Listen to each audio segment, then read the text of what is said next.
Malaysia Airlines Flight 370 search grows as pilots face increased scrutiny. Kuala Lumpur, Malaysia. Where do you even begin to look, when the search area covers vast swaths of land and water, stretching thousands of miles, from Kazakhstan to the Indian Ocean?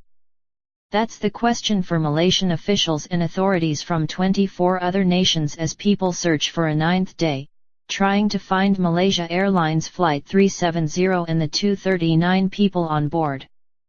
As the search area grows bigger, authorities are also increasing their scrutiny of the pilots, searching their homes in the quest for clues. That includes a flight simulator from the captain's home. It also includes interviewing the engineers who were in contact with MH370 before it took off, according to a statement from Acting Transport Minister Datuk Seri Hishamuddin Tun Hussein to Bernama, Malaysia's official news agency. The Transport Minister characterized the interviews as normal procedure. Police are still working on it. Nothing conclusive yet, a senior police official who has direct knowledge of the investigation said on Sunday night, speaking on the condition of anonymity because the official was not authorized to speak to the press. With news that the Boeing 777-200ER might have flown for 6.5 hours after its transponder stopped sending signals March 8, officials said the expanding search area extends over 11 countries, stretching as far north as Kazakhstan, a large nation in Central Asia far from any ocean. This is a significant recalibration of the search, Malaysia's acting Transportation Minister Hishamuddin Hussein said Sunday. There are still more questions than answers about the missing flight. Figuring out the motive of whoever apparently steered the plane off course is key, analysts said Sunday. I think they had an end game in mind from the very beginning, CNN aviation analyst Jim Tillman said, and they have executed a lot of things that have led us down a road.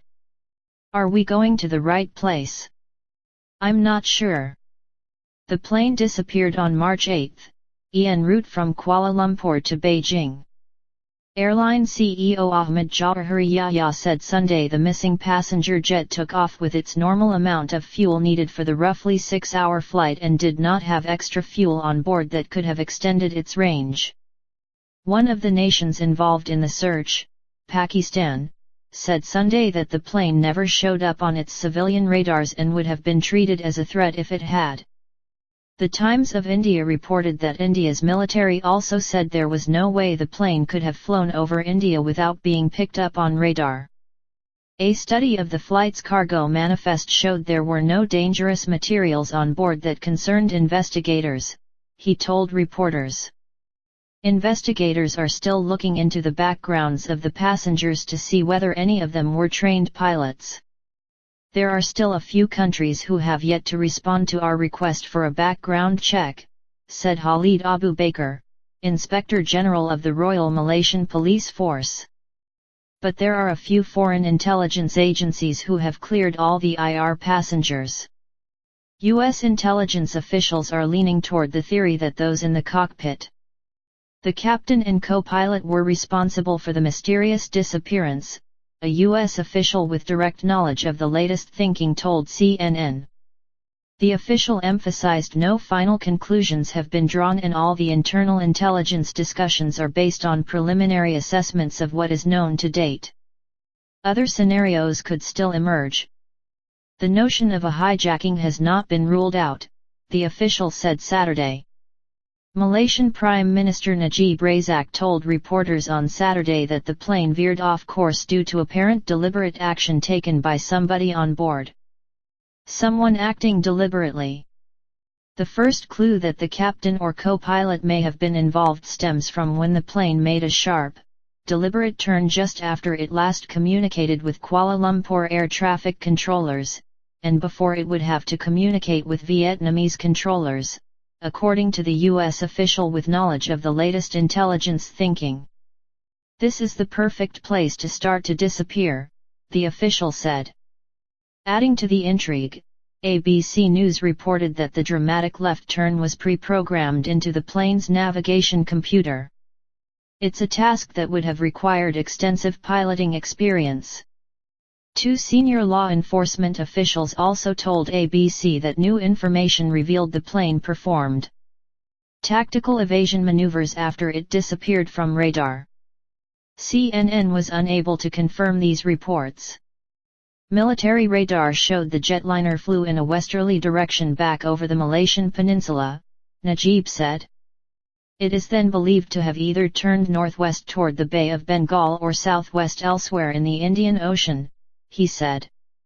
Evidence is consistent with someone acting deliberately from inside the plane, the Prime Minister said, officially confirming the plane's disappearance was not caused by an accident. Despite media reports that the plane was hijacked, we are investigating all major possibilities on what caused MH370 to deviate. Pilot, whoever changed flight path, was an expert. The unconfirmed possibility that the plane could be on land means authorities need to answer that question and fast, analysts said. Time is even more of the essence. If this airplane has been taken to be used as a weapon, then the time that has been taken to prepare the aircraft for whatever deed is the plan, obviously to thwart that, it's all about time, said Sean Prushnicki, who teaches aviation safety and accident investigation at The Ohio State University. Tillman said whoever deliberately steered the plane off course likely did it with help. But what's next is anyone's guess, he said.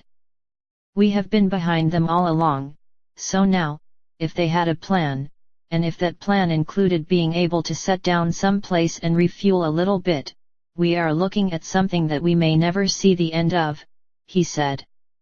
The pilots. On Saturday, Malaysian police searched the home of pilot Zahari Ahmad Shah, 53.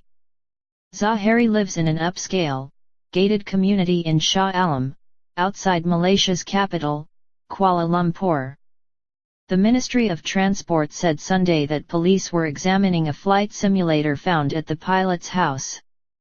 It's somewhat common among aviation enthusiasts to use online flight simulator programs to replicate various situations. Simulators allow users to virtually experience scenarios in various aircraft. Programs can simulate flight routes, landings and takeoffs from actual airports. Two vans were loaded with small bags, similar to shopping bags, at the home of the co-pilot, 27-year-old Fariq Hamid, according to a CNN crew who observed activities at the residence. It was unclear whether the bags were taken from the home, and police made no comment about their activities there. Najib made clear in a news conference that in light of the latest developments, authorities have refocused their investigation to the crew, ground staff and passengers on board. Hishamuddin, the transportation minister, told reporters the pilots didn't request to work together. Peter Chong, a friend of Zahari's, said he had been in the pilot's house and tried the simulator. It's a reflection of his love for people because he wants to share the joy of flying with his friends, Chong said. He was bothered by speculation about the captain's credibility and questions about possible ties to terrorism. I think it is a little bit insensitive and unfair to the family, he said, adding he thought there was no evidence to suggest any ulterior motives on Shah's part. A senior U.S. law enforcement official told CNN that investigators are carefully reviewing the information so far collected on the pilots to determine whether there is something to indicate a plan or a motive. In any criminal investigation, the most important analysis is what's the motive, said Mary Schiavo, a CNN aviation analyst and former Inspector General for the U.S. Department of Transportation. I think right now, they have to look for it, and they have to rule it out, if they can, with their own pilots, so they can start looking for motives elsewhere. Undoubtedly, authorities will scour through the flight manifest and look further to see whether any of the passengers on board had flight training or connections to terror groups. According to the New York Times, one of the passengers was an aviation engineer on his way to Beijing to work for a private jet company. Kazakhstan to Indian Ocean. As the focus of the investigation has shifted, so, too, has the focus of the search. Information from international and Malaysian officials indicates the jet may have flown for more than 7 hours after the last contact with the pilots. Flight 370 took off from Kuala Lumpur at 12:40 am March 8. The last satellite communication from the plane occurred at 8:11 am, Najib said, well past the scheduled arrival time in Beijing. It is possible this contact could have been made from the ground, as long as the airplane still had electrical power, Malaysia's Civil Aviation Chief Azharuddin Abdul Rahman said Sunday. That last communication, Najib said, was in one of 2 possible traffic corridors shown on a map released to reporters. A northern arc stretches from the border of Kazakhstan and Turkmenistan to northern Thailand, and a southern arc spans from Indonesia to the southern Indian Ocean. Due to the type of satellite data, we are unable to confirm the precise location of the plane when it last made contact with the satellite, Najib said. Because the northern parts of the traffic corridor include some tightly guarded airspace over India, Pakistan and even some U.S. installations in Afghanistan, U.S. authorities believe it more likely the aircraft crashed into waters outside of the reach of radar south of India. A U.S. official told CNN. If it had flown farther north, it's likely it would have been detected by radar. Malaysia's Ministry of Transport said Sunday that both the northern and southern corridors are being treated with equal importance. Malaysian officials are working with 25 countries, many of them along the corridors. They include Kazakhstan, Uzbekistan, Kyrgyzstan, Turkmenistan, Pakistan, Bangladesh, India, China, Myanmar, Laos, Vietnam, Thailand, Indonesia, Australia, France, the United Kingdom and the United States. Afghanistan's Ministry of Transport said it has joined the search, but said there is no evidence the plane flew over Afghan soil. Separately, India has temporarily halted its search for the missing plane while Malaysian authorities reassess the situation, according to a top military official.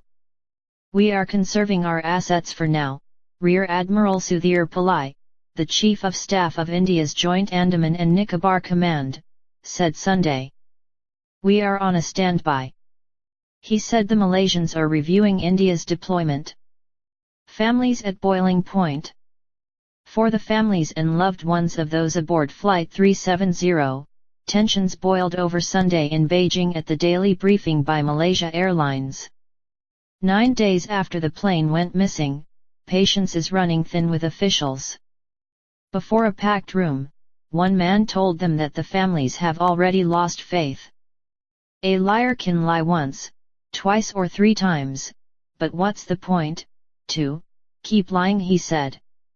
What we ask for is the truth. Don't hide things from us. In the face of mounting criticism over its handling of the situation, Malaysia Airlines has defended its actions, saying it took time to verify satellite signals and give authorities a chance to analyze their significance before releasing information. But at Sunday's Beijing briefing, a majority of the people in the room stood up when the man asked how many had lost trust in the airline and the Malaysian government. Another man rushed the front of the room and tried to throw a punch but was stopped. The airline has been picking up the tab for families of the Chinese passengers to stay in Beijing during the ordeal. China is sending technical experts to join the investigation, and 2 Chinese search vessels headed for the Strait of Malacca, according to Xinhua. People across the world have shown their support for those involved. During his weekly Sunday message following prayers at the Vatican, Pope Francis asked the crowd to pray for the crew members and passengers of the missing Malaysia Airlines plane and their families. We are close to them in this difficult moment, Pope Francis said.